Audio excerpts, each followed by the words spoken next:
കൃഷ്ണ ഗുരുവായൂരപ്പ ശരണം. പൊന്നുണ്ണിക്കണ്ണന്റെ ഉഷപൂജ അലങ്കാരം രാവിലെ 4 മണിയോടുകൂടി മലർ നിവേദ്യം കഴിഞ്ഞ് ശ്രീകോവിൽ നട തുറന്നു. പൊന്നുണ്ണിക്കണ്ണൻ അതാ ശ്രീരകത്ത് പുഞ്ചിരി തൂകി നിൽക്കുകയാണ്. നെയ്വിളക്കുകളെല്ലാം നിറഞ്ഞു കത്തണുണ്ട്. അതിൻ്റെ ശോഭയില് പൊന്നുണ്ണിക്കണ്ണന്റെ പുഞ്ചിരി കാണാൻ കൂടുതൽ കൂടുതൽ കൂടുതൽ ഭംഗിയുണ്ട്. പൊന്നുണ്ണിക്കണ്ണന്റെ തിരുമുഖം ചന്ദനം ചാർത്തിയിട്ടുണ്ട്. നെറ്റിയിൽ ഒരു സ്വർണ്ണഗോപിക്കുറി അണിയിച്ചിട്ടുണ്ട്. ചെവിയിൽ ചെവിപ്പൂക്കൾ വെച്ചിട്ടുണ്ട്. മാറത്തൊരു സ്വർണ്ണത്തിലകവും 2 സ്വർണ്ണമാലകളും ചാർത്തിയിരിക്കുന്നു.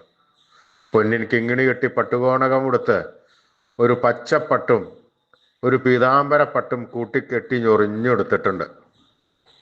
വലത് കൈയിൽ ഓടക്കുഴലും താമരയുമുണ്ട്.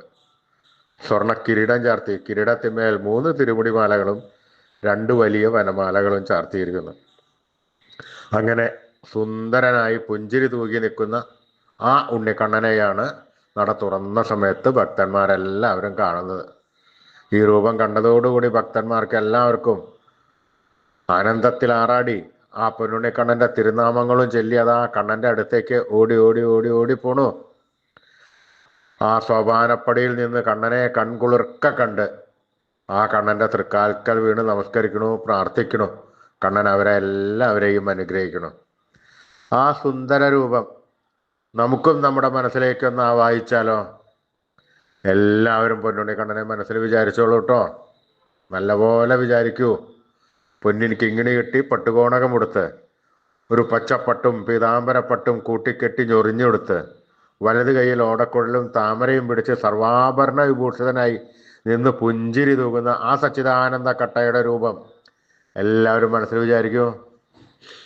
നല്ലപോലെ വിചാരിച്ചോളൂ. ആ പൊന്നുണ്ണിക്കണ്ണൻ അതാ നമ്മുടെ മനസ്സിൻ്റെ ഉള്ളിലേക്ക് അതാ കയറി വരണു. നമ്മുടെ മനസ്സിൻ്റെ ഉള്ളിലേക്ക് വന്നു കഴിഞ്ഞാൽ ആ കണ്ണനെ അവിടെ കൂട്ടിപ്പിടിച്ച് അവിടെ നിർത്തി ആ കണ്ണനെ ഒന്ന് അവിടെ പ്രതിഷ്ഠിച്ച് ആ കണ്ണനെ ഒന്ന് കൊഞ്ചിച്ച് ഒന്ന് ലാളിച്ച് ഒരു മുത്തം കൊടുത്ത് ആ കണ്ണൻ്റെ തൃക്കാൽക്കൽ വീണ് നമസ്കരിച്ചോളൂ, പ്രാർത്ഥിച്ചോളൂ. കണ്ണൻ്റെ അനുഗ്രഹം നമുക്കെല്ലാം ഇപ്പോഴും ഉണ്ടാവും കേട്ടോ. എല്ലാവരും കണ്ണൻ്റെ തിരുനാമങ്ങൾ ജപിച്ചോളൂ, ഉറക്കെ ജപിച്ചോളൂ. നാരായണ നാരായണ നാരായണ നാരായണ നാരായണ. സ്നേഹത്തോടുകൂടി വിശ്വാസത്തോടുകൂടി ഭക്തിയോടുകൂടി കണ്ണൻ്റെ തിരുനാമങ്ങൾ എപ്പോഴും നമ്മൾ ജപിക്കുക. അത് കണ്ണൻ കേൾക്കും. കേൾക്കാതിരിക്കാൻ കണ്ണന് പറ്റില്ല. കണ്ണൻ ആശ്രിത വത്സലനാണ്, ഭക്തവത്സലനാണ്.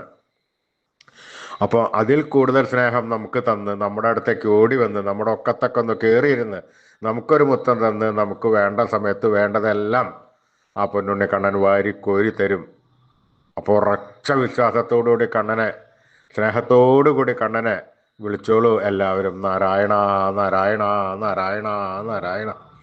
കൃഷ്ണായ വാസുദേവായ ഹരേ പരമാത്മനെ പ്രണതക്ലേശനാശായ ഗോവിന്ദായ നമോ നമഃ. കൃഷ്ണായ വാസുദേവായ ഹരേ പരമാത്മനെ പ്രണതക്ലേശനാശായ ഗോവിന്ദായ നമോ നമഃ. കൃഷ്ണായ വാസുദേവായ ഹരേ പരമാത്മനെ പ്രണതക്ലേശനാശായ ഗോവിന്ദായ നമോ നമഃ.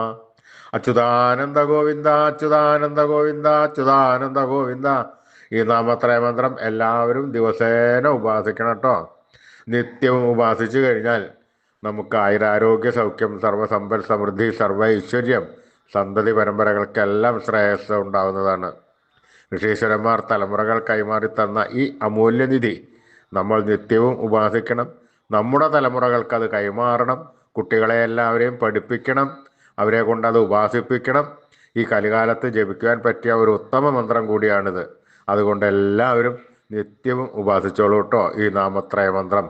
അച്യുതാനന്ദ ഗോവിന്ദ അച്യുതാനന്ദ ഗോവിന്ദ.